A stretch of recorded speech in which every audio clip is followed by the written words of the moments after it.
Please join me in welcoming, with a huge round of applause, a visionary leader shaping the future of power sector in UP, Managing Director, UPPCL, Shri Pankaj Kumar, sir. Please give a huge round of applause for the trailblazer for EV integration with his financial expertise, Shri Nidhi Narang, Director Financial, UPPCL. Shri Hanif Qureshi, Additional Secretary, DHI. So please join us. Okay. Shri Avdesh, he's on his way. He'll be joining us shortly. Srimati Isha Duhan, MD PVVNL. Welcome, ma'am. Shri R.K. Singh, Head of Operations EV Charging. Welcome, sir. Shri Praveen Rathore, Regional Manager, Eaton. Welcome, Praveenji. Shri Arjun Sinha Roy, CEO, IRASIS. Welcome, sir. Now I'd like to hand over mic to Shri Pankaj, sir, to take the session ahead. Good morning, everyone. We'll start the session. This session is a very important session in the sense that the entire talk is now about EV and how we are going to transition from the traditional source of energy to renewable, and a corollary of that is now EV as well. So we now, in this session, the chair is Jyoti Lal sir, who is ACS Kerala. I'll request sir to give opening remarks and then we'll move on to the presentations. Sir.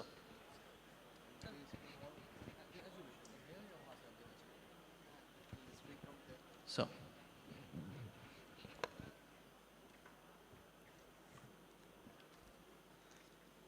Respected Sri Pankaj Kumar and other participants. In fact,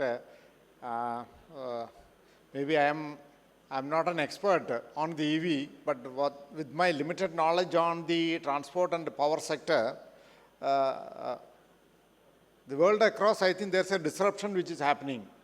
I always used to say the first disruption in the world of business was spice trade, probably where maybe we are a witness to it. I come from the land of spices. So where the first disruption, I had seen the Venetian coins, the merchants of Venice used to come while they barter they give the gold coins and then take the spice.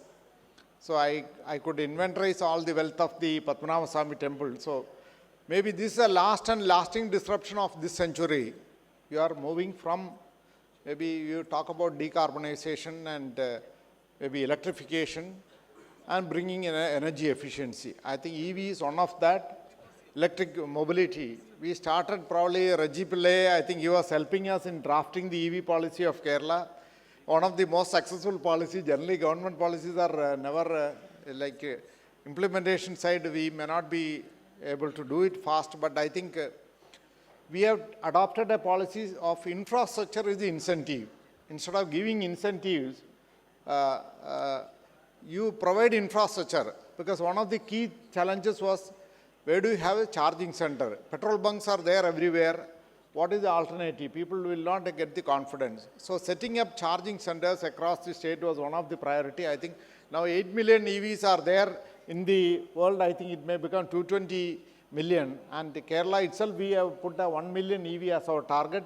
Let me tell you, now we have crossed 2 lakhs already. So without any incentive, we could cross 2 lakhs. I think highest to grow, almost 12% growth rate of EV. And there itself, various segments, if you see, two-wheelers are the maximum, almost 1.7 lakhs EV. Out of these 2 lakhs is two-wheelers. That two-wheelers, it is most cost effective, so I think people are adopting. Second is three-wheelers, then cars. Bus and trucks, I think, is coming because it maybe except that DHI and other schemes, FAME 2, FAME 1, FAME 2 and all.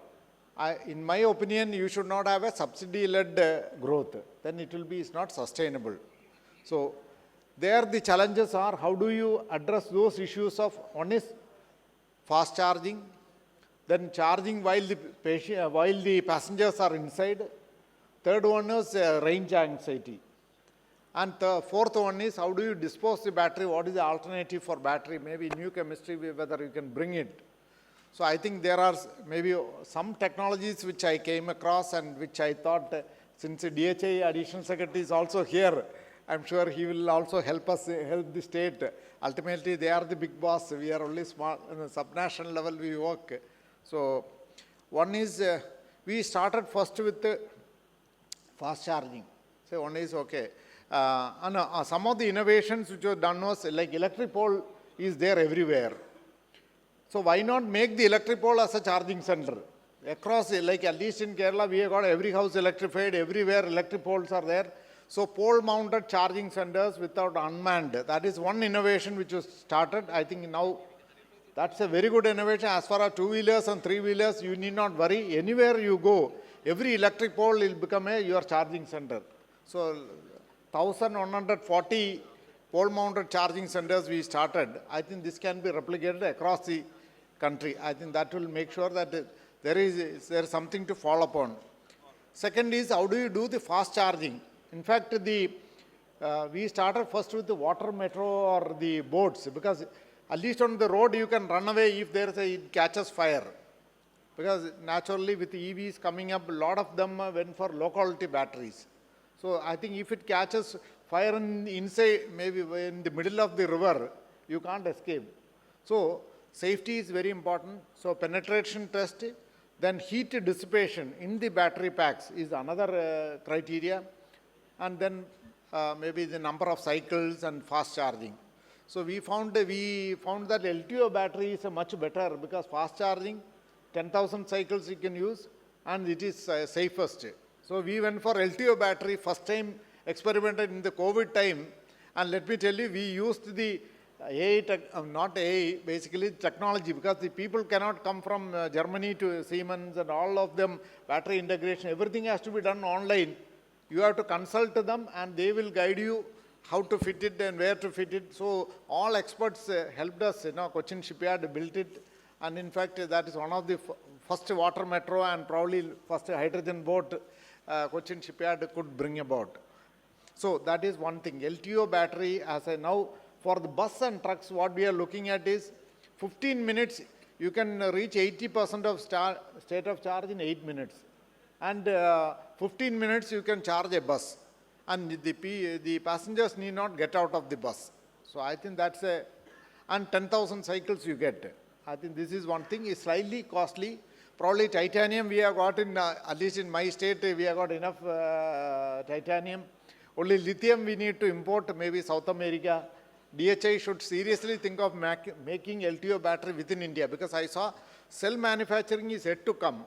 Only battery packs we are doing. So we don't do the value addition. Battery packs is also required. Mega engineering, I think they are already doing it, battery packs. Probably cell manufacturing we need to start in India. That is one priority item which can help with the bus and trucks to go for a. Then you can have a long range, maybe 200 kilometer, 250 kilometer, you start maybe charging centers for the LTO battery. I think that is a good. Second thing, technology which I came across is an Israeli company called Electrion, which does wireless charging. Probably we can maybe we cannot afford, because it's almost 100 meters. The cost may come to around $100,000. So we can't afford to have the electrify the entire road, but at least the bus stops are already identified in the national highways. Long distance buses, I think those places, bus stops itself, maybe 50 meters or 100 meters range, we can put the wireless charging. I think that can be another beginning, so that you can electrify the road and then charge the green cess on the vehicles which are not electric, then which can be used for maybe just like power finance corporations, the transmission lines which are laid, we are paying per unit we consume. So I think this is the second technology which I came. Third one was, which I think Mr. Raji Pillai in the Smart Grid Forum, we are working together.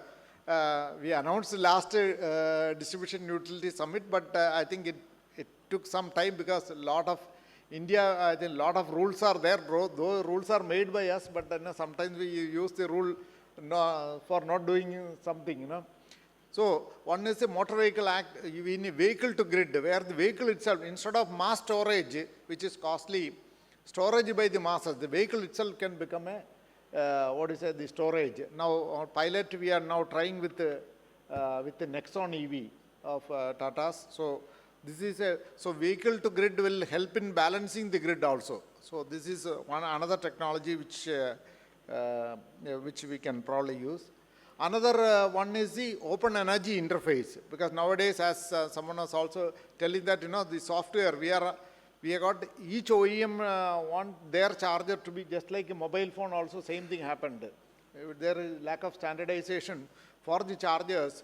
Everyone wants to have their individuality, and no one wants their charger to be, the electricity is same, the battery is same, energy storage.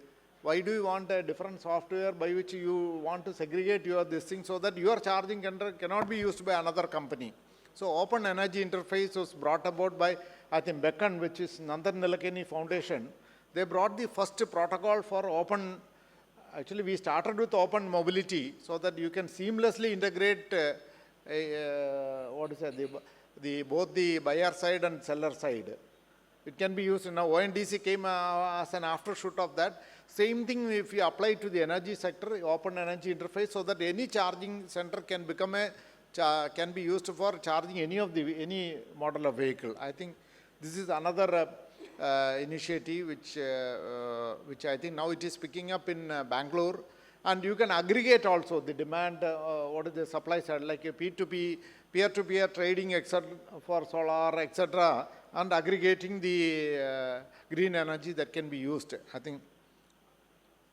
And another important thing, I think someone was telling about the last time peak demand during the summer, it went up by 15% in my state. Then we found, how do you address this issue? So many transformers are getting burned. That is where maybe we didn't make our grid very smart. That is a separate matter. But now people realize that there is a need to go for smart grid. Otherwise, people will start, at least people react in my state very fast. So what we decided was that one is EV charging, we gave a time. You said in the summer time, don't charge EV at this time, because to reduce the maybe peak shaving, reduce the peak demand. What is done is a smart plug you can have, so that 2 o'clock in the night to maybe 10 o'clock, maybe 6 o'clock in the morning, that time I think we have off peak. Because mostly we don't have much industrial consumers, so more domestic. So 2 o'clock only the smart plug will start working. Even if you put it on charge, the vehicle will start charging at 2 o'clock in the morning till 6 o'clock. It will get fully charged within that time, maybe 1 hour or 2 hours. So I think smart plug system can be introduced. That is one thing which will help. Then another important aspects which I think it has come in the discussions was that, across the globe next 24 to 30 months, world across it is predicted that with the use of AI and the data centers, which data centers cannot be off even for a second. So the power consumption is going to become 10 times. No grid in the world is now designed for that. So we need to look at open energy interface, because now I think we are talking about to KIT Germany, so they are telling about energy, like gas grid is also an energy grid. So I always used to say, like sage, I think Vishwamitra, he said Gayatri Mantra, which says Om Bhur Bhuva Soha. That means materialization, vibration, radiation, all the three are nothing but one, which is what Advaita also says. Matter and energy are nothing different. There is only one thing, energy in the world. All are materialization of the energy into matter form. So energy, molecules or electrons, you need radiation, solar radiation, the molecules, what is electrons or molecules, which is hydrogen or whichever the forms of energy, you should look at the integrated way. So the gas grid also becomes integrated into energy grid. So gas to power now 2G company, there's another company which makes the gas systems, you can generate power. So after some time in the city gas, wherever you have got that can replace some of the electricity or DISCOMs. So anyway, that is the point I wanted to make was that with the AI and the data center, we need to look at how do we address the future demand, the growth rate which is projected, if not 10%, 10 times, but at least if it doubles itself, our grid, both the transmission generation side or transmission as well as distribution network, what all we need to do it. And so that is where the relevance of EV. Then second is solar infusion. Now I think PM Suryagar 1 crore houses will be going to come, and we are now probably Gujarat is number 1, Kerala is now number 2 in implementation. So my DISCOM should not have a problem in power grid balancing. So that is where I think the need for maybe vehicle to grid, then our use of AI, just like, now KIT says that at present with the deep learning algorithm, I am able to predict tomorrow's demand. But I should be able to predict even next second's demand. Now technology is available. So use of AI so that you will be able to even balance both the demand side, fluctuation because of EV, another side solar, then climate change, then all these multiple parameters I should be able to, predict the future and balance it. Then last but not the least is, I think we initially thought that, the batteries will be the ideal solution, but we need to look at electrified spectrum as a bigger spectrum so that, you look at, in fact, we are in touch with the ISRO, how they are using, they have been talking about going to other planets which are 35 million light years away. I said, you don't go 35 years, neither ISRO chairman nor we may not be on this planet. Let us talk about this planet, how best we can run a truck or bus from Trivandrum, maybe my state up to Mumbai. 1,500 kilometers, with one filling of liquid hydrogen, I can send the truck without any other fuel station up to Mumbai. So we are working on it with the chart and other, so that you become, you take in energy as an integrated concept, and maybe the future of open and integrated smart energy grids become a reality. So this in nutshell are some of the thoughts which I came to my mind. I am not an expert, probably I would like to listen from all of you experts so that how best we can take it forward. Thank you.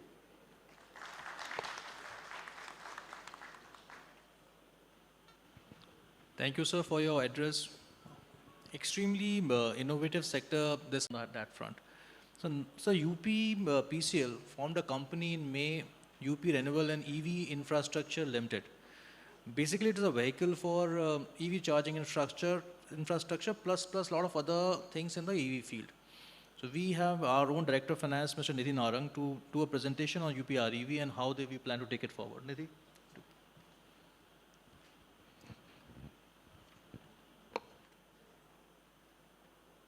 So good morning, everybody. The chair of the session has made my job very easy by broadly highlighting most of the issues that are plaguing the sector, and especially in relation to the EV charging initiative that is being undertaken by most of the states now. Given the COP commitments that we have of phasing out the ICE engine vehicles and migrating to the electric vehicles, the migration has been slow, and in that effort, UP has decided to set up, as MD UPPCL said, decided to set up a wholly owned subsidiary. The broad objectives are setting up EV infrastructure, get into the business of EV infra using various options, either directly or a PPP mode.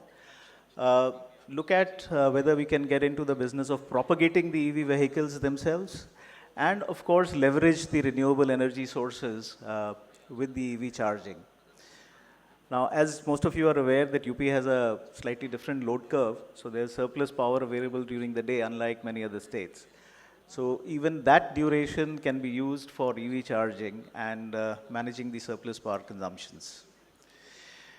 Looking at just the history, my apologies, my slides have a lot of data and text, but then I'll just try and summarize them in one line. So this is basically the history of how EVs have grown over the years. Roughly around 50 lakh plus EVs are in operation right now. But if you notice that the number of public charging stations that are available pan-India, they are only around 25,000. And that is the pain point. Most of the people are either charging at home, or there is a huge problem of power theft, especially in the three-wheeler area, where these e-rickshaw businesses happen, and a lot of mafia has captured that. So they need to be brought into the mainstream, and we need to have a lot more work done in that area so that, things can get into the system, the revenues begin to flow to the DISCOMs, the grid management and it's improved. If we look at the scenario in the state of UP, we have close to around 15 lakh vehicles, and again the picture is very similar. We have only about 2,000 odd public charging stations. But now things are changing. And this I think everybody knows. I will not spend much time on this. What has happened in the past to not accelerate the EV adoption rate, range anxiety has been one of the biggest factors because the infra has not been developed at the strategic places. The charging speed is another issue. Even if you have an infra, you don't know whether the infra is actually working or not. And the charging time, people would look at fast chargers as a convenience, but whether they'll be willing to pay for the rate that will be applicable to fast chargers, that's another issue, is yet to be played out. And of course, the investment in upstream and infra to provide the kind of support to the power requirement surges for the EV charging that people will resort to. The Ministry of Power has been coming up with various initiatives. The latest being that it's a delicensed activity totally.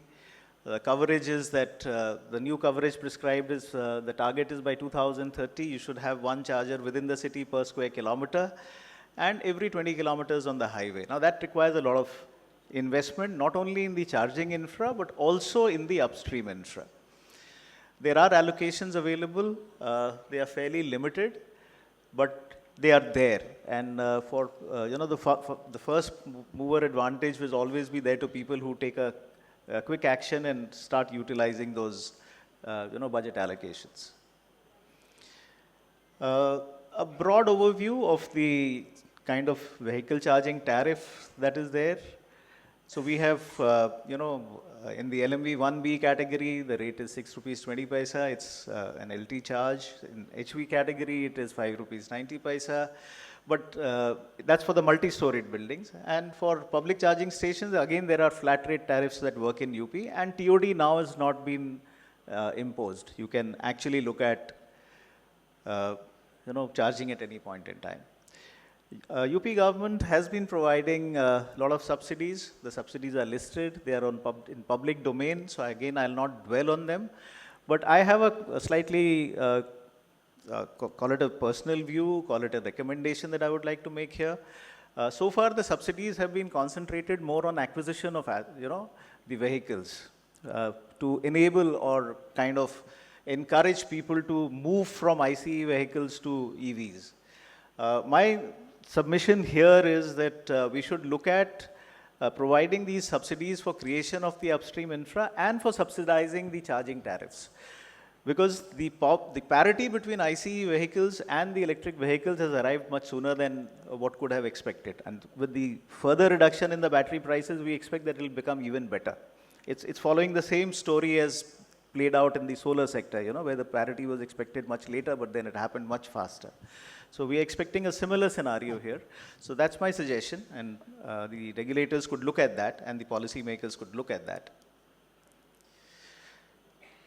If we were to map the initiatives, we are looking at similar policy for land use, where the government land could be given at a nominal cost. The private landowners who lease out their land, they could actually do it on a lease rental basis, but the most accepted and widely accepted formula is per unit of electricity that is used for charge, you pay about ₹1.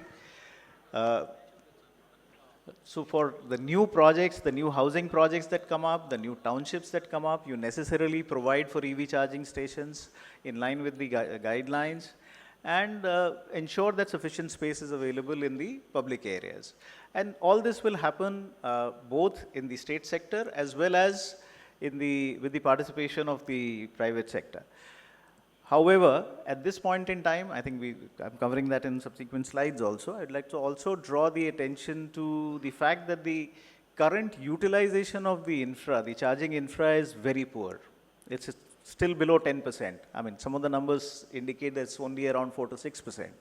Now that makes it probably financially unviable. So I think the state will have to, in some shape, form, will have to step in till this comes to a certain, stabilized level of utilization. Based on the new guidelines, this is what we've tried to estimate. What will be the requirement of the public charging stations, certain major cities that we have looked at, and of course, on the highways that we have looked at. Now, there are, the requirements, again, this is only in terms of numbers, but then in terms of what the capacities will be required, because for example, on the highways, people will not wait for 3 hours or 4 hours to charge their vehicles. So we'll have to bring in the fast chargers there, and that will require additional investment, like I said, not only in the charging infra, but in the upstream infra with adequate redundancy. For example, if you're looking at a 240 kilowatt charger, 2 chargers at 1 pit stop, and you connect them to one transformer of 630 and there's a problem, then both the chargers go out. So probably you need 2 transformers of 400 kilowatt rating, and that requires additional investment. So a lot of planning has to go into all this. We've also had interaction with the industry players, the CPOs, so to say. Some of the points which have come up, I think the first one is very evident. The power connections should be available. There should be power, the reliability of power.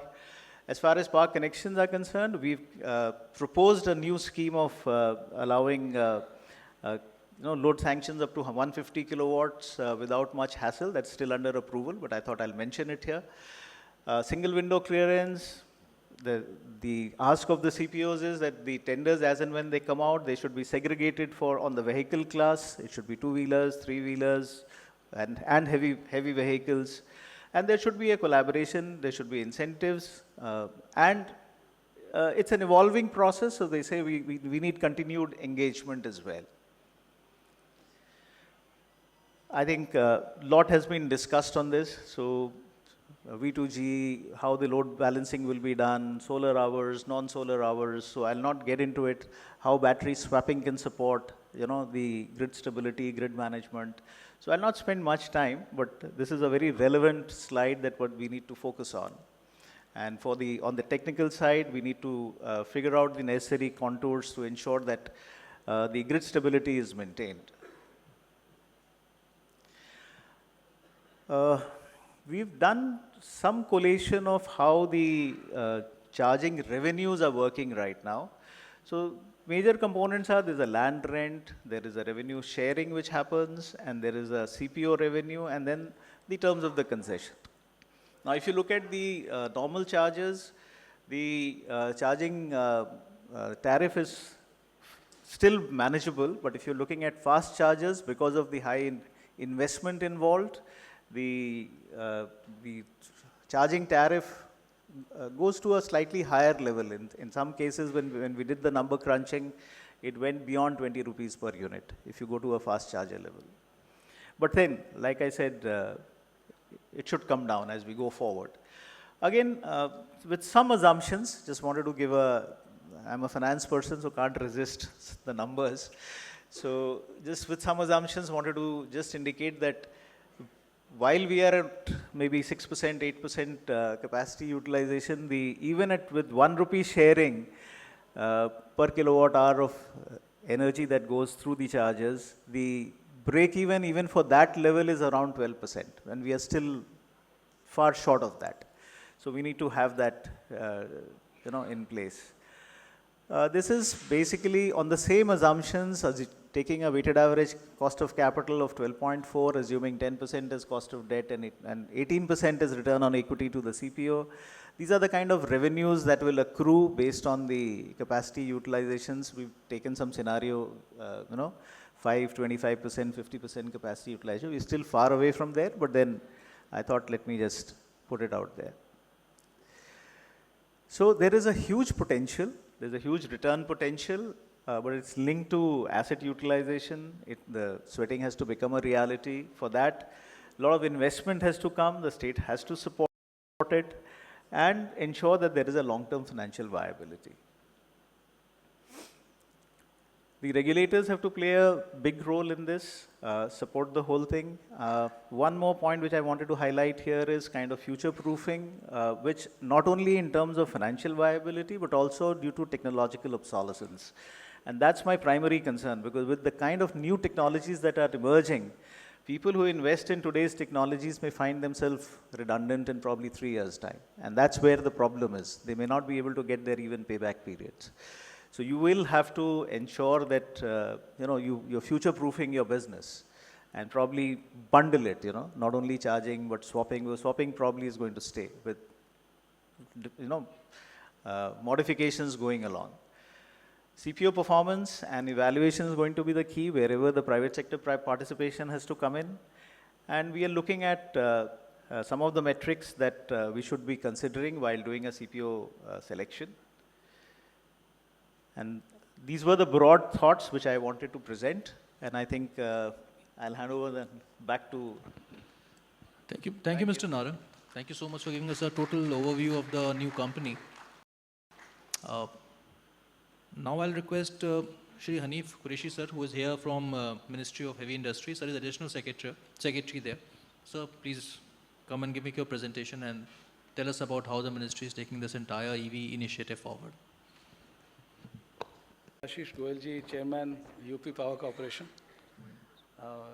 Mr. Pankaj, and dear friends, colleagues, ladies and gentlemen. So I'll be briefing about the initiatives of the Ministry of Heavy Industries in the area of EV charging infrastructure. So we talked about the number of vehicles. This shows the number of cars in the world. In 2022, there were 1.38 crores electric cars were sold in the world, which is 18% of the total cars sold. About 7.67 crore of cars were sold in the world. If we look at India, last year we sold 45 lakh cars in the country, out of which 95,000 cars were electric. So our 1.8% is the penetration in India in 23-24, current financial year. So we are way behind the world average of 18. So definitely there is a lot of way which we have to traverse. We are number 2 in the world in two-wheelers. We made 9 lakh two-wheelers last year, except China. Of course, India is a two-wheeler country. The developed world does not travel in two-wheelers, so we have to be there. In three-wheelers, we are at world number 1 already. We made 5.8 lakhs three-wheelers in the last financial year. But most of the developed world runs on four-wheelers. So as I said, that about 90,000 cars we made in the year 23, and we are way below the other numbers. China is, of course, leading with 81 lakh cars, but Europe and US are also way ahead. So these are the projections of the growth of ICE and electric cars. So you can see that right now, on the right-hand side, you'll see that BEVs are a very small percentage. World is at 18% now in BEVs. And in 2030, 40, BEVs will be like about 80%. So BEVs will continue to grow, which is battery electric vehicles, pure electrics. Hybrids will also grow, and ICE will reduce. But even in 2040, almost 40 to 45% cars will be IC driven because of the life of the cars. So there were some thoughts about that we should not be subsidizing electric vehicles. So if we look at the major countries of the world, US, Europe, Germany, China, we find that every country is giving subsidies to electric vehicles, though the support is tapering. So $385 billion were spent in buying electric cars, and the government support was 10%. So it is reducing, tapering off. And that is what the Government of India is also doing. If you look at the subsidies which Government of India is giving in FAME 1, FAME 2, and now PME Drive, so subsidies are tapering. And we expect to close them after about 2 or 2.5 years. So this is just to indicate that most of the countries of the world started incentivizing electric vehicles around 2004, 2005. But India only started in 2015. That is when FAME 1 came in. Those were the initial days. From FAME 2, which is 2019, then the real growth in EV started. Now we are at 5.5% in two-wheelers, about 9 lakhs. And in cars, we are at 1.8%, which is about 95,000 cars we sold last year. In three-wheelers, we are at about 7.8%. This year, we may sell about 1 to 1.2 lakh electric three-wheelers, which is L5. Rickshaws are separate because a lot of them are lead acid. We are counting only L5s here. In buses, we are at 4.5%. There are about 12,000 buses electric which are running in India right now. We have about 23 lakh buses. India में 23 lakh buses में about 1.5 lakh buses are in STUs. Other 22 are in private sector.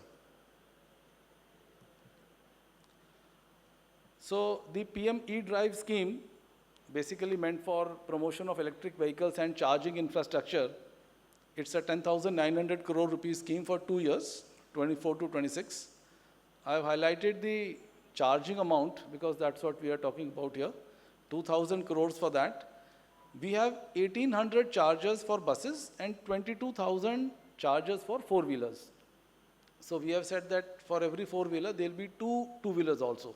So about 44,000 chargers for two and three-wheelers. We have some for two-wheelers, three-wheelers, four-wheelers. Trucks is a category which we introduced for the first time. And the largest outgo you can see is for electric buses. So 4,391 crores, usme it has an outlay of 14,000 buses. So if we look at the EV adoption across the world, in two-wheelers, this yellow is the China. So China is obviously leading. 35% of all two-wheelers in China are electric. India में 5 हैं. तो four-wheelers में देखें तो we are at 2%. China is at 38%. In Europe, 21% of the new sales is electric, led by Germany, which is about 24-25%. Overall, Europe में 21% है. And US is about 10 to 11%, but it is highly uneven. In California, you'll see about 25 to 30% penetration, but in the Midwest, you'll see about less than 5 to 6%.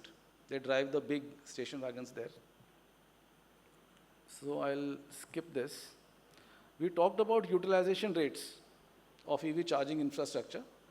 We looked at the rates across several countries. Even in China, the utilization rate remains at 7 to 10%. In US, it is 12 to 18%. We are at about 2%, 1.8, 1.5. Of course, we have some charging stations which are at 15% also. But mostly, we have very low utilizations. So in India, there are about 31,000 charging stations which are at present there, existing. Out of 31,000, 10,000 have been deployed by IOCL. And others are there. Fast chargers are only 10,000. So mostly we have slow chargers, which are used in homes, captive charging. All these are slow chargers. So if you look at this purple column, there's a lot of numbers. Total supply of chargers is about 27,000. IOCL has supplied the maximum. So some of them have already been installed by Ministry of Petroleum when our ministry gave 800 crores to them. So ye 8,500, so total 16,000 chargers are there. And some have already been sanctioned. They are in the process of being installed. So 27,000 number of chargers we will have in the next probably 2 years. This is a supply we already have. So Karnataka leads with the maximum number of chargers in the country. And of course, the top 40 cities where EVs are distributed, we have the distribution there. So what will be the requirement of chargers going ahead? For that, we have to look at the number of EVs. These are the projections of Niti Aayog. So Niti Aayog says that in 2030, we will have 37% two-wheelers. Right now, we are at 5.4%. Three-wheelers, we will have 27%. Buses at 14% and cars at 10%. Abhi cars mein we are 1.8. So we will be only 10% penetration. 90% will still be ICE vehicles. those are Niti Aayog projections. I think they are a little conservative. The real numbers, what we estimate, may be a couple of percentage points higher than what they have shown. So we looked at where the people are charging. So we find that most charging happens in residential premises. So in two-wheelers, 85%, 40%, private, 65%, four-wheelers, commercial में 20% because commercial people are charging in their depots or wherever they are. Buses, of course, there is no residential charging. What we are interested in is only public charging infrastructure. For that, the government money has to come.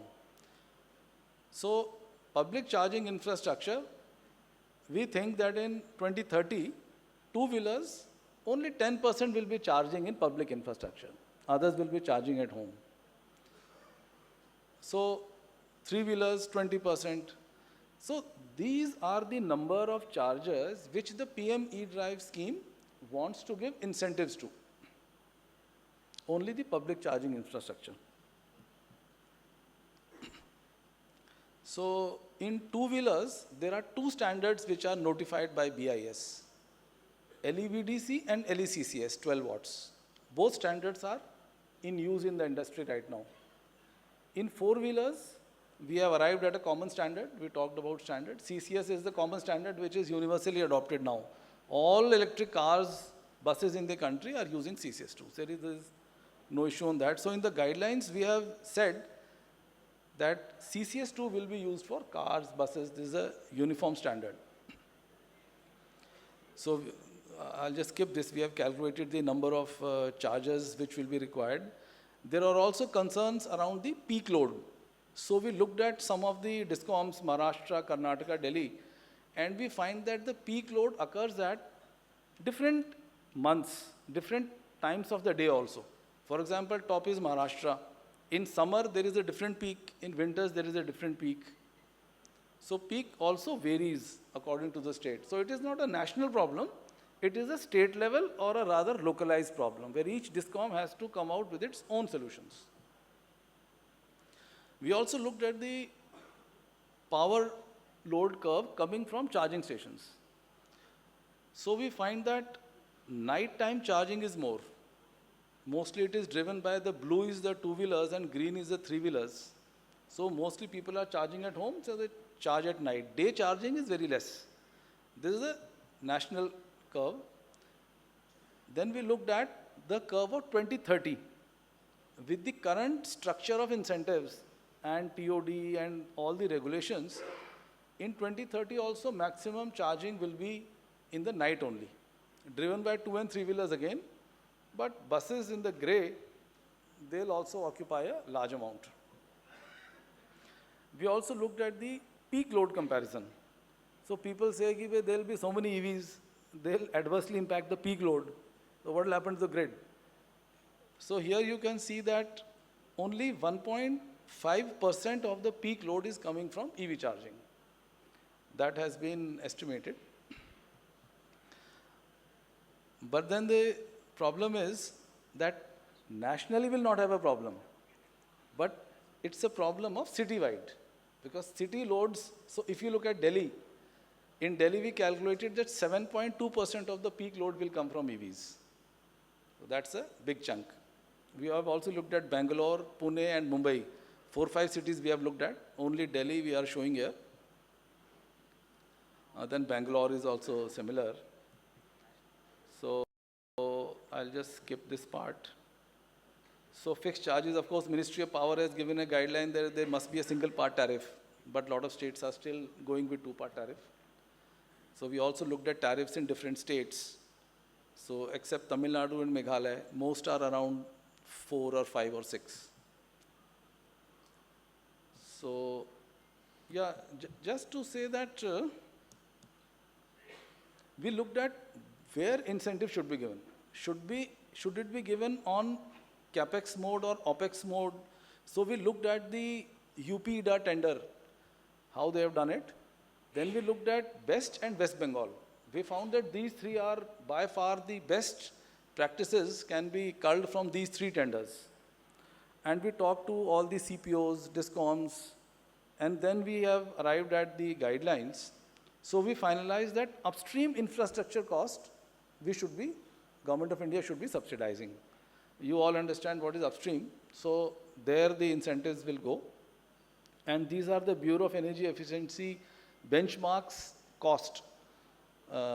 So for example, 12 kilowatt, 1.5 lakh is the upstream cost, 1.8 is the downstream, then 50-60 for four-wheelers and 240 for buses.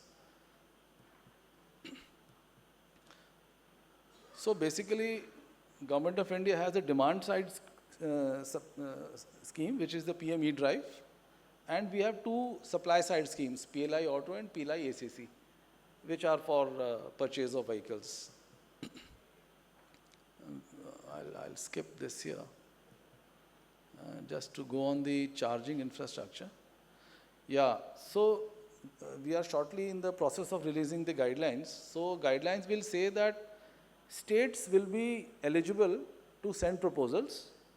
Similarly, Government of India ministries will be eligible to send proposals. So we'll be asking proposals from the National Highway Authority of India or Ministry of Railways for railway stations or airports, Airport Authority of India. Those will be the central level agencies. And states will be aggregating their own charging infrastructure demands. And then they can send those demands to the Government of India, and then the incentives can be given. So we have segregated that how much for two-wheelers, four-wheelers, buses. So all that is segregated. Guidelines, I think we have already talked about. So they'll be different for highways and different for cities. So project approval is like the state will be sending the proposals with the approval of the Chief Secretary. Similarly, the Government of India ministries will send.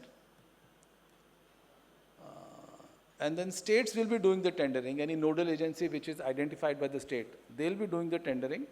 We'll be providing a model tender document, and states can modify as per their own this thing. And then they can roll it out. So that's all is the plan. Thank you so much. Thank you so much, sir, for such a wide and insight in very deep information about how the entire landscape is coming up, sir. Now I'll request Mr. Avdesh Jha to give us a presentation. The speakers till now are on the government side. This is totally the other side, the CPO side. So I'll request Mr. Jha to give us the challenges which we bring or obstacles which probably government brings to them. Yeah. Thank you. Thank you. Good afternoon. And first of all, I extend my apology for being late.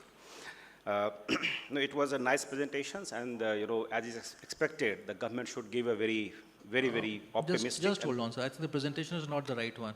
No, I don't have a presentation. You don't have a presentation. I don't have a presentation. Okay. So, I mean, lot of insights have been given, lot of data has been given. As a CPO, so we operate the charging infrastructure stations as a private charge point operator. We come from Finland, and there we have been operating for last 12 years.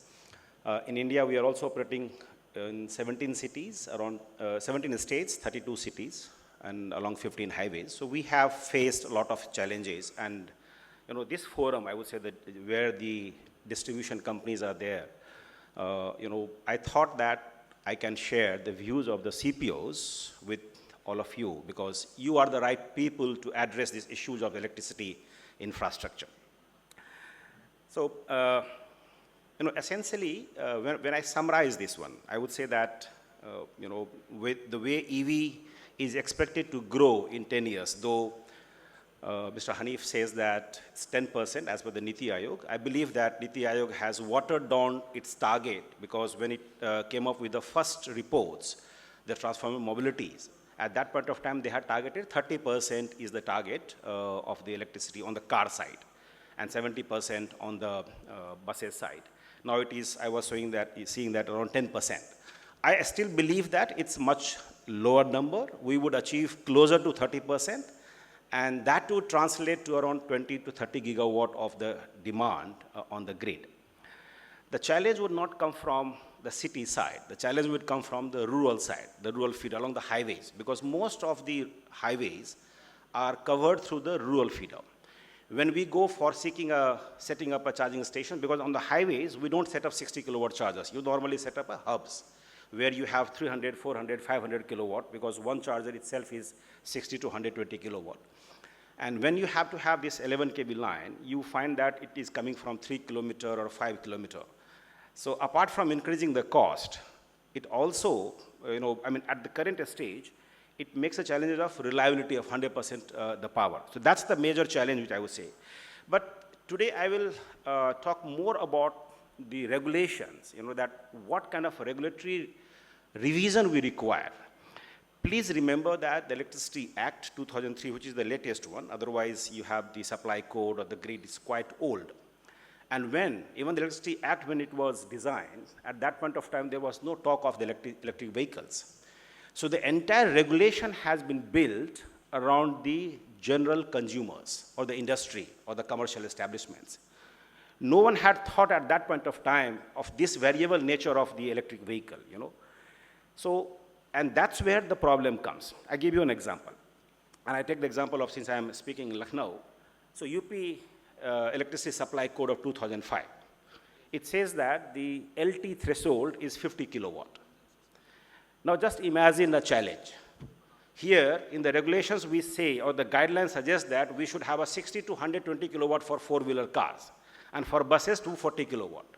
Now even if I go up for setting up a 60 kilowatt charger, one charger at one location, it means we are requiring an HT connections, not the LT connections. And this is not the case of UP. This is the case majority of the states. Fortunately, there are states who is taking the progressive steps basis our request. So latest is the Gujarat. The Gujarat regulator has increased the LT from 100 kilowatt to 150 kilowatt.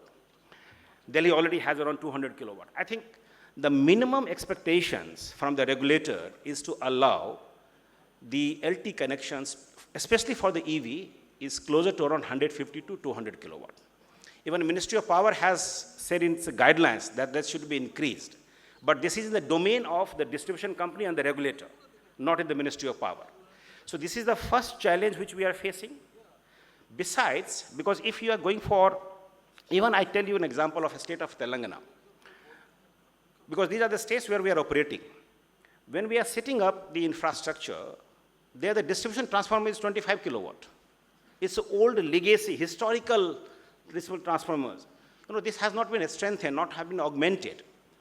Now, even if you're going for a 56 kilowatt or 50 kilowatt, which is the LT threshold, they don't have the requisite transformers. Now, either we have to wait for perpetuity for 6 months or a year, or we have to cough off our own money. So that's also adding, even on the LT side, even as per the Act, we are not supposed to incur those expenses, but we are paying huge amount of expenses on the upstream infrastructure, even for LT side. So I think this is the area where probably the regulators, the distribution companies, collectively as a country, need to look into. That's one. The second aspect which I would say is generally in the multi-connections in the same premises is not the norms. And again, this has been decided not when at that point of time EV was not there.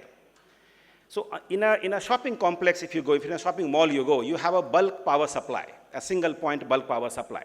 Now, if we want to set up a 60 kilowatt charger, we are forced to take the power on the commercial tariff. Whereas you have an existing EV tariff where it's a 6 rupees or 7 rupees landing cost. But we are forced to take the connections from because there is no concept of the multi-connections in the same premises. Now, this is something, some of the states are doing it, but I think this is where the nationwide initiative is needed, where the regulators has to address this one. Another challenge is on the open access. We all talk about the integrations with the solar and all. For a 60 kilowatt or for 100 kilowatt, let's say we have regulations for that 100 kilowatt, we can have a green access, right? Through the green sources, we can have the open access. But the challenge is, again, this entire open access has been designed not keeping the EV in view. This is for the industrial connections, the commercial connections, where from a public charging stations, which Mr. Qureshi was referring to, that the government's focus is on the public charging. So in the public charging, how can we give you a guaranteed 15-minute demands in the next day? I don't know tomorrow when would you come for charging at our charging stations. So how can the scheduling be done? How can, and then banking is allowed only for a month. So there will be a huge penalty under the DSM if we go for an open access. And that's the reason that despite we are setting up a 1 megawatt of charging stations in a hub, we are not opting for the open access. Rather, we are opting for a costlier propositions of a green tariff, which most of the DISCOMs are doing it. We are paying extra 50, 60 paise because on the EV, we want to be committed towards the green. But then again, this is the bottleneck. These are regulatory issues where the regulator has to apply their mind and think that how they can create an enabling that the public charging stations can opt for the open access. And the third, the current time of the day tariff. Now this is again basis your load patterns which we have observed so far. So evening peak and the morning peak. And then during the night, we say that this is the off peak and you have giving a 20% discount or 15% discount. We try to apply this in Telangana, right? And believe me, and again, I'm talking the public charging point of view. I'm not talking about the home charging. In the public charging point of view, how many of you will go to a public charging station middle of the night? No one. So if the public charging is to be encouraged through the time of the day, what is the benefit for the time of the day for the public charging stations? Because during the night, even if you lower the price, no one is going to come.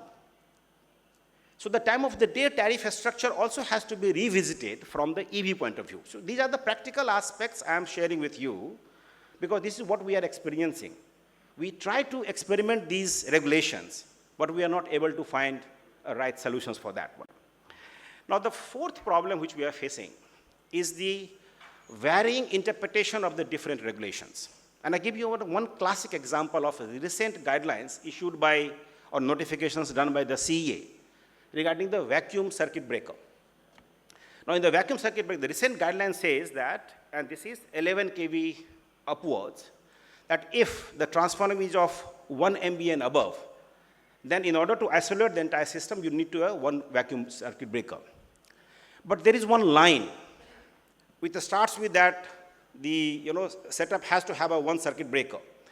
Now in Gujarat we are operating. We had to wait for 6 months and finally we had to take a call because CA, despite the request made by us, they agreed in principles, they have not come up with the regulation, the clarifications. Can you believe we are in Hyderabad, we had to set up 2 vacuum circuit breakers at the same locations. And in Gujarat, we had to set up a vacuum circuit breaker for 250 kVA transformer, whereas the regulation says that the 1 MVA. There is a gap in the interpretations. So different state regulators are interpreting it differently. So this ambiguity has to be clarified. And the third, and the last point which I would say is when we're talking about integration with the solar, how do we do in the home and the workplace charging? Because the energy consumptions will change differently during the day. Right? More and more solar you are generating during the day. So we need to prepare from now because the technology of the V2G will take some time to evolve. But we would follow the regulations. We need to have this framework that if during the day, because EV and the solar has a perfect complementarity. Because if you see the generating curve of the solar, it's a perfect bell curve. During 11 to 3 during the day, they have 80% of the generations, right? So, and during that time, most of the vehicles, whether it is individual or the business, are parked, either the workplace or the home. Yeah, 1 minute. So this time, the vehicles can absorb the excess power from the grid or the solar grid. You don't have to set up a separate stationary storage for absorbing those excess power. So unless we have a regulatory framework that how we can maintain those frequency, how we can, the concept of the prosumer, how they can be compensated. So these are the 4 or 5 regulatory challenges which requires to be addressed if you want to expedite setting up the public charging stations. Thank you. Thank you very much, Avdeshji. A lot of good insights into how regulations probably, and we need to take a relook at how we are guiding up, making our policies. Though it's a balancing act, but still, thank you for the inputs. I'll now request Isha Dohan, who is our MD of Paschimanchal Vidyut Vitran Nigam. So the overload problem persists and rest of the time the load is limited. So load variance is there, power loss is there, leading to a very unbalanced kind of loading and voltage fluctuations. Apart from this, the second challenge I feel is the communication delay via the roadside units, transmission failure, communication collision.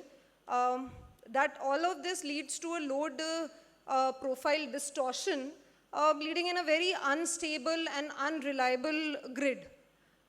That makes it very, very challenging for us, and which we need to find a solution for. I think ACS Energy Kerala, sir, very beautifully summarized a lot of solutions. I just feel that those solutions, be it fast charging, night charging, or wireless charging, or the increase in the number of charging points, managing the distance, vehicle to grid integration, land availability. We need to explore the possibilities apart from ensuring the safety.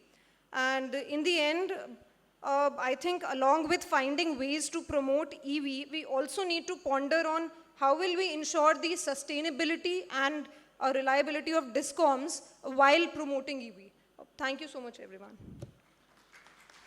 Thank you so much, Isha. Now I'd like to request Mr. Arjun Sinha Roy, co-founder and CEO, RSS, to please come and address the audience. I'll again request to keep it a bit short. Thank you, everyone. And in the interest of time, I'll obviously keep my presentation short. So I represent actually the other side of the spectrum. We work on the demand side, which is we work with public transportation and electromobility companies in helping them understand the way their demand patterns work in terms of utilization of batteries, which has a direct correlation, in fact, in how the charging infrastructure needs to be developed and how DISCOMs need to work. So we come from a digital perspective that every vehicle on the road needs to be connected to the cloud. Every battery in every vehicle needs to have its data mapped through a digital twin. And once the digital twin is available, you can do all kinds of analysis which will help you understand the performance of the public transportation network or private transportation network. And since we do work with some of the electric bus companies, I'll also dwell mostly on the public transportation side, which will be of interest to this audience, which is primarily DISCOMs. So I'll skip this. So public transportation and shared mobility, of course, is going to drive EV adoption. I think that message is kind of understood. And with the PM e-drive and the other FAME 1, FAME 2 subsidies and the various state transport undertakings having come up with tenders, I think today what is the most ubiquitous understanding of electric vehicles, I think Jyoti Lal pointed out, is at the bottom of the spectrum, which is two-wheelers, three-wheelers, and at the top of the spectrum, which is electric buses.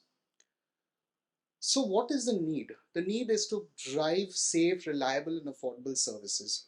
So from our perspective, understanding the consumption of battery power in public transportation helps the other side of the spectrum, which is demand, understanding the demand on the charging and the CPO side or private charging, because a lot of the public infrastructure, public transportation infrastructure have their own charging infrastructure within their depots. And then subsequently the grid reliability and the grid connectivity and the demand on that side. I'll give you one very simple perspective. These are some back of the envelope calculations we've done. A typical peak demand of a depot in any depot in that matter, for that matter, not just Delhi, will be somewhere to the tune of 9 megawatt. I mean, a 300 kilowatt hour battery bank inside a bus with an average of 30 buses at any point in time at peak capacity, being charged together requires about 9 megawatts in one depot. So just try to understand the amount of infrastructure that is needed in order to drive this initiative. And as of now, there are just 2,000 buses in Delhi. We've taken this Delhi data, which is available in public information. But this is the capacity of the bus which is needed. Now imagine if every bus is generating some 80,000 data points, 800 data points a second, so it comes to a humongous figure. Basically what we're trying to do is understand the demand side curve. When should the bus be running? At what capacity? At what capacity of charge should it be sent for a particular route? This is equally important. The digitalization and the AI enablement, which we were talking about in the morning, can also be driven on the public transportation and demand side as well. And that will help also ease some of the burdens on both the CPOs as well as the DISCOMs. A typical depot will have a scenario which is they'll actually have a substation inside, because that's the kind of demand, 9 megawatt demand. And imagine a depot will have, depending on obviously the city in question, will also have sufficient space for putting up solar capacity. So the world that we are moving to will obviously require a sufficient amount of solar generation, because if sufficiently planned, if the charging is planned, if the demand side is planned, if the route planning and the transport corporations plan, there is a perfect synergy for solar generation as well as public infrastructure, as well as charging infrastructure to work seamlessly together to ease this burden. The world has to move towards 100% uptime between EVs and chargers. And to do that, the grid has to play a very sufficient role. So some of the discussions we had about V2G technology, I think Tata Nexon is starting it. Of course, BESS is going to come into the picture. I mean, a lot of talk is going on. So that is going to be another means through which clean energy will be available through the DISCOMs and the grids for public transportation. And that's something that we must encourage. And one of the things that we have to make sure is that there are two public infrastructures involved: public transportation, which is electric buses, two-wheelers, three-wheelers, and you have the grid, which is another public infrastructure which is enabling. So one has to focus on the digitalization and the availability of data to enable the perfect marriage of these two in terms of evolving safety and reliability and affordability of these two infrastructures. Some of the EV ESS KPIs, I'll give you a very simple thing. What is the best way to manage load? Is to make the batteries more efficient. If every public transport bus can run just 20 kilometers more every day, you're reducing the peak demand by 20%, which also means a more efficient sweating of the infrastructure and a more efficient sweating of the current capacity that you have.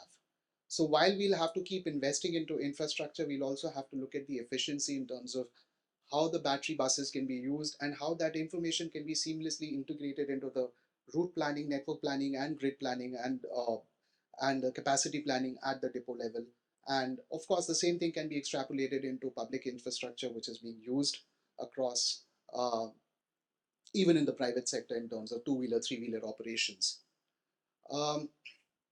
And most importantly, at the end of the day, because I'm talking from the other side of the spectrum, every public bank infrastructure which is being created, like battery banks, BESS, finally each of them will have to have a complete utilization plan, so that a lot of these infrastructure that is being built can be then utilized in stationary infrastructure as well.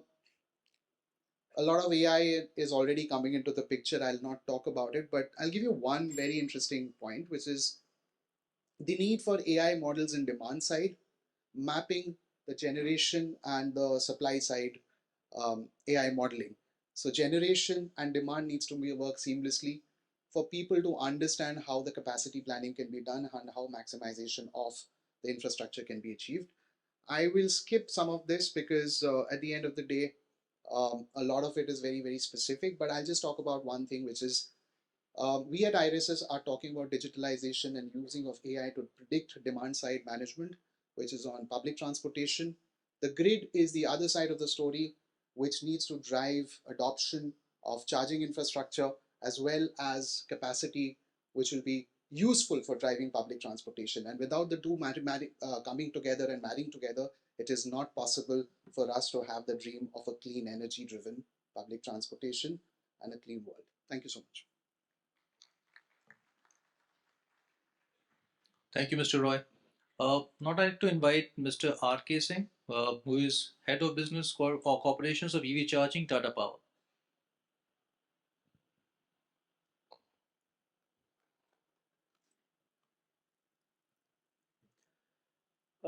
First of all, very good afternoon to all the dignitaries here. I wish to convey my sincere thanks to ISGF and EPPCL for inviting me here.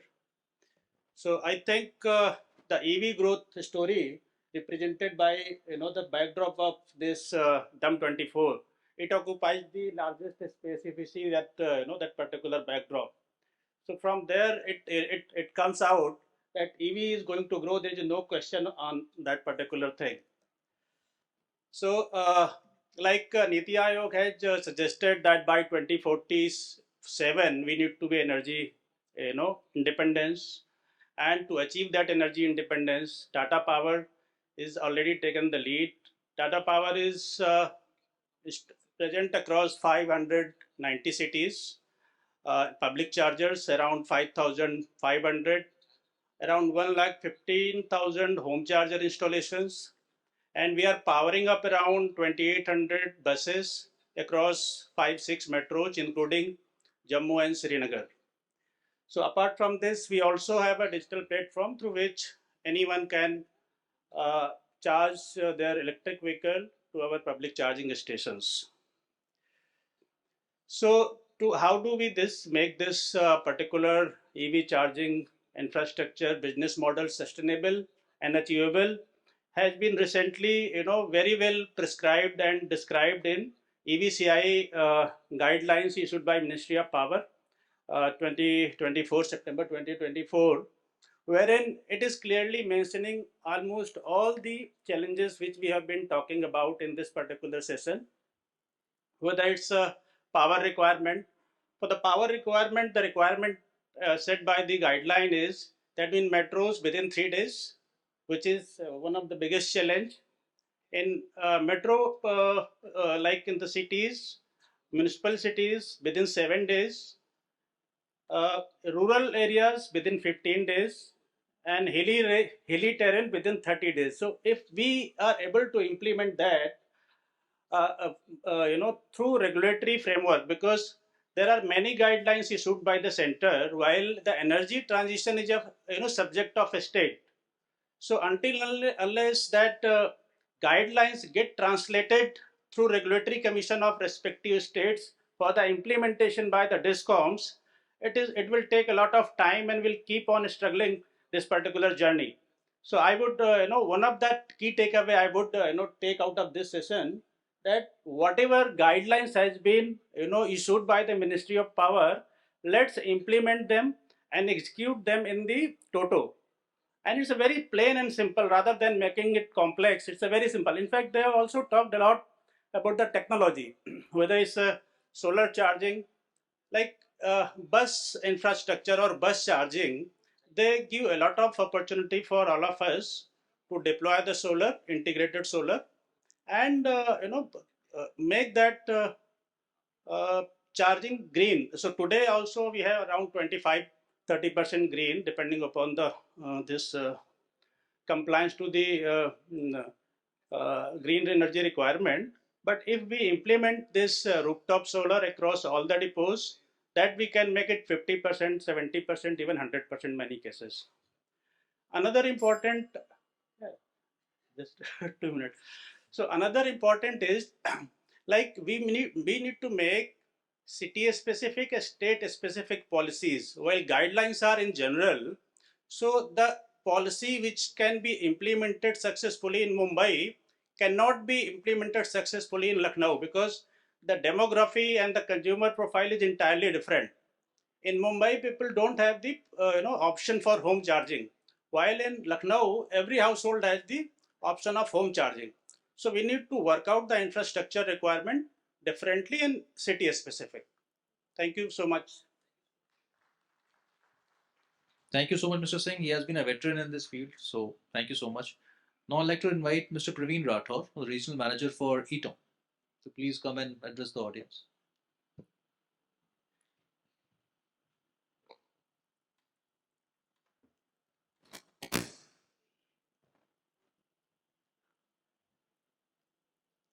Good afternoon to all. Namaskar, Ram Ram. So thanks, Mr. Pramod, for this opportunity. So I'm from Eton, because some of the people may be knowing here about the Eton, because it is late entered in the market. and some may not be knowing, because Eaton is a US multinational. We are having our manufacturing facility in the Pondicherry, and in India we are having close to 7,500 workforce. In Pune we are having this engineering center under one roof. 3,500 engineers and scientists are working in one location. So it is 21.3 billion USD company globally. In India, we are doing close to 10,000 crore business. In electrical sector, I belong to, so we will talk about the this. In Pondicherry, we are manufacturing. There we are manufacturing this low voltage and medium voltage switch gears like Ringman unit. We are talk about like VCB. We are manufacturing compact substation. We are manufacturing. Then we was talking about this EV chargers and all. So we are manufacturing here in Pondicherry. So already Mr. Hanif has covered many things which was in my mind, that how we will drive this, but I have seen the presentation. There is a clear plan, and I would like to take this opportunity that UP is the top sales of EV in 2023. So it has sold close to 2.5 lakh vehicles. It includes two-wheeler, three-wheeler, four-wheelers, and some buses. It is followed by Maharashtra and Karnataka. So really, it is a good initiative by UP REV. So I was discussing with one of the panelists. Likewise, this UP has taken the initiative. Do we have such forum to take one window solution? So as I heard, no states have like this, because if you will go to, if you are having the interest, you want to invest your money, then generally you don't know to whom we should contact. If you find one investor, then you have to find out the location, right location. So land allotment is one challenge. Then you need to find out CPO who will drive everything. Software will be governed with that EV charger. Another is this electricity connection. That is also a big project. So as one of the list mentioned that Mr. Avdesha, because there is a legislation is not defined. CA has defined something, but there is a gap. Even as he has defined, suppose one of the rating is there, beyond this KVA rating, you have to have the VCBs. So of course, VCB is required for the protection purpose in the upstream breakers to avoid the upstream breaker trippings. But we have to define how much KVA is required exactly, and we should take it positively in the positive spirit. So somebody is defining something, and definitely they may be defining after the certain feedbacks. And the other point,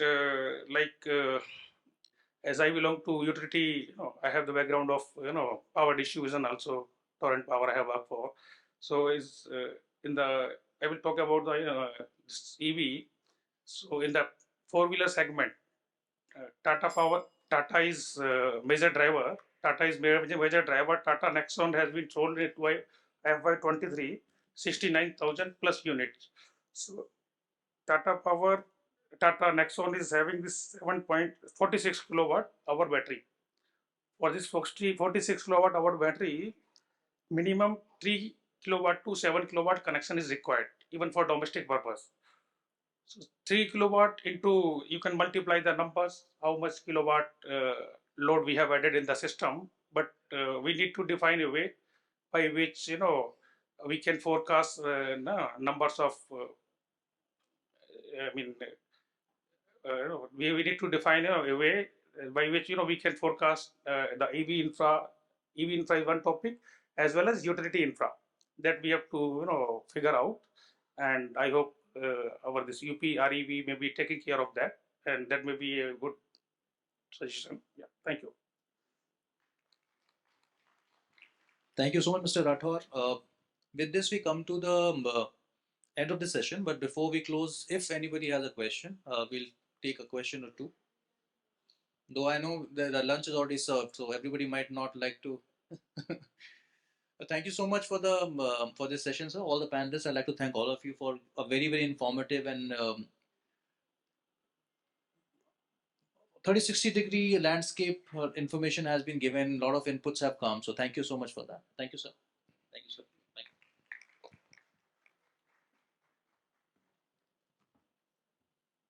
Thank you very much for the highly engaging session. I request Reggie sir to please felicitate our esteemed speakers.